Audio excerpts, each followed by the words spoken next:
ವರದಿ Shantinath G Magdum, SM9 TV Kannada.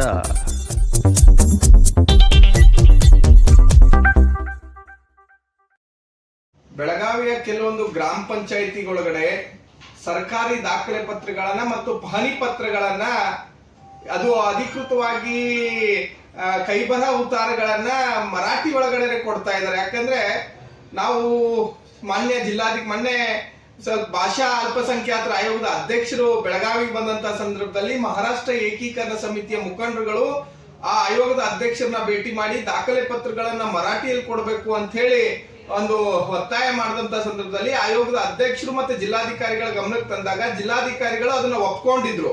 ಅದನ್ನ ವಿರೋಧಿಸಿ ನಾವು ಬೆಳಗಾವಿಯ ಕನ್ನಡಪರ ಹೋರಾಟಗಾರರು, ಹಿರಿಯರು ಮತ್ತೆ ಕರ್ನಾಟಕ ರಕ್ಷಣಾ ವೇದಿಕೆ ನಾವೆಲ್ಲ ಸೇರ್ಕೊಂಡು ನಾವು ಜಿಲ್ಲಾಧಿಕಾರಿಗಳನ್ನ ಭೇಟಿ ಮಾಡಿದಾಗ ನಮ್ಮ ಮತ್ತು ಬೆಳಗಾವಿಯ ಜಿಲ್ಲಾಧಿಕಾರಿಗಳ ನಡುವೆ ಒಂದು ಮಾತಿನ ಚಕಮಕಿ ನಡೀತು. ಇಲ್ಲ, ನಾನು ಅದು ಕಾನೂನು ಇದೆ, ನಾನು ಮರಾಠಿ ಒಳಗೆ ದಾಖಲೆ ಪತ್ರಗಳನ್ನ ಕೊಡ್ತೀನಿ ಅಂತ ಹೇಳಿ ನಮ್ಮ ಜೊತೆನೆ ಒಂದು ಮಾತಿನ ವಾಗ್ವಾದಕ್ಕೆ ಆಯ್ತು. ಅಂತ ಸಂದರ್ಭದಲ್ಲಿ ಈ ಕಂಡಕ್ಟರ್ ಪ್ರಕರಣ ಇನ್ನೂ ಕೂಡ ಮಾಸಿಲ್ಲ. ಬೆಳಗಾವಿಯ ಜನತೆ ಬಹಳ ದೊಡ್ಡ ಹೋರಾಟವನ್ನ ನೋಡಿದ್ದಾರೆ ಕಂಡಕ್ಟರ್ ವಿಚಾರದೊಳಗ, ಭಾಷೆ ವಿಚಾರದೊಳಗ.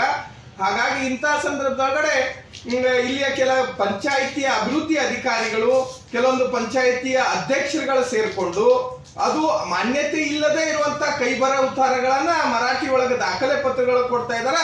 ಅಂದ್ರೆ ಇದೆಲ್ಲೋ ಒಂದ್ ಕಡೆ ಅನುಮಾನ ಆಗ್ತಾ ಇದೆ. ಮಾನ್ಯ ಜಿಲ್ಲಾಧಿಕಾರಿಗಳು ಅವ್ರಿಗೆ ಮೌಖಿಕವಾಗಿ ಆದೇಶ ಮಾಡಿದಾರೋ, ಅಧಿಕೃತವಾಗಿ ಪತ್ರ ಬರೆದ ಆದೇಶವನ್ನು ಮಾಡಿದಾರೆ ಅನ್ನುವಂಥದ್ದು ನಮ್ಗೆ ಅನುಮಾನ ವ್ಯಕ್ತ ಆಗ್ತಾ ಇದೆ. ಮಾನ್ಯ ಜಿಲ್ಲಾಧಿಕಾರಿಗಳಿಗೆ ನಾವಿವತ್ತು ಒಂದು ವಿನಂತಿ ಅಥವಾ ಎಚ್ಚರಿಕೆ ಅಂತ ತಿಳ್ಕೊಂಡ್ರು ಗೊತ್ತಿಲ್ಲ. ಬಹಳಷ್ಟು ಹಿಂದಿನ ಅಧಿಕಾರಿಗಳು, ಬೆಳಗಾವಿಯ ಜಿಲ್ಲಾಧಿಕಾರಿಗಳಾಗಿರ್ಬೋದು, ಬೆಳಗಾವಿಯ ಪೊಲೀಸ್ ಇಲಾಖೆಯ ಹಿರಿಯ ಅಧಿಕಾರಿಗಳು ಇಲ್ಲಿಯ ಕನ್ನಡದ ಉಳಿವಿಗಾಗಿ, ನಾಡು ನುಡಿಗೋಸ್ಕರ, ಕರ್ನಾಟಕದ ಅವಿಭಾಜ್ಯ ಅಂಗ ಬೆಳಗಾವಿ ಅನ್ನೋಗೋಸ್ಕರ ಸಾಕಷ್ಟು ಅಧಿಕಾರಿಗಳ ಶ್ರಮ ಇದೆ, ಅವರ ತ್ಯಾಗ ಇದೆ.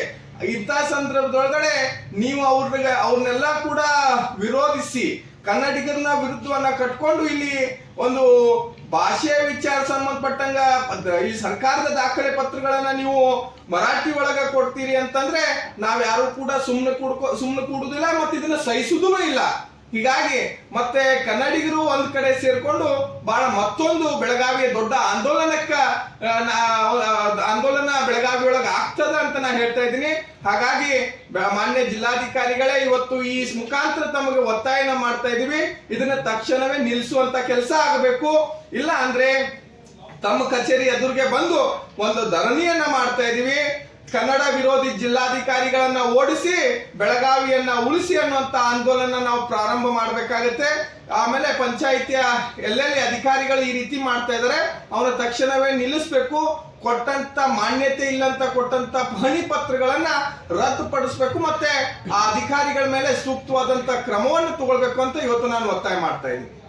ಸರ್, ಈಗ ಮಹಾರಾಷ್ಟ್ರದೊಳಗಡೆ ಲಕ್ಷಾಂತರ ಕನ್ನಡಿಗರು ವಾಸವನ್ನ ಮಾಡ್ತಾ ಇದಾರೆ, ಬದುಕು ಕಟ್ಕೊಂಡಿದ್ದಾರೆ.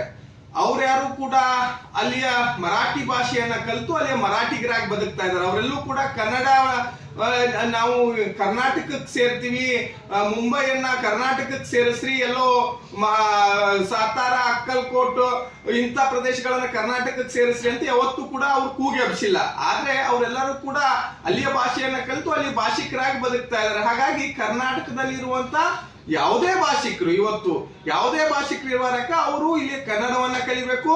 ಕರ್ನಾಟಕದಲ್ಲಿ ಕನ್ನಡವೇ ಸಾರ್ವಭೌಮತ್ವ, ಇಲ್ಲಿ ಕನ್ನಡವೇ ಆಡಳಿತ ಭಾಷೆ. ಹಾಗಾಗಿ ಇಲ್ಲಿ ಅದೇ ಭಾಷೆ ಇರೋದ್ರಿಂದ ಎಲ್ಲರೂ ಕೂಡ ಕನ್ನಡ ಕಡ್ಡಾಯವಾಗಿ ಕಲಿಯಲೇಬೇಕು, ಕನ್ನಡದೊಳಗನೆ ವ್ಯವಹರಿಸಬೇಕು ಹೊರತು ಪರಭಾಷೆ ಬೇರೆ ಭಾಷೆಯಿಂದ ಕೇಳಬಾರ್ದು. ಹಾಗಾದ್ರೆ ಇಲ್ಲಿ ಮರಾಠಿ ದಾಖಲೆ ಪತ್ರಗಳನ್ನ ಕೊಡ್ತೀರಿ ಅಂದ್ರೆ ನಾಳೆ ತಮಿಳಿಯನ್ಸ್ ಇದ್ದಾರೆ, ತೆಲಂಗಾಣದವ್ರು ಇದ್ದಾರೆ, ಬೇರೆ ಬೇರೆ ರಾಜ್ಯದವರು, ಉರ್ದು ಅವರು ಇದ್ದಾರೆ.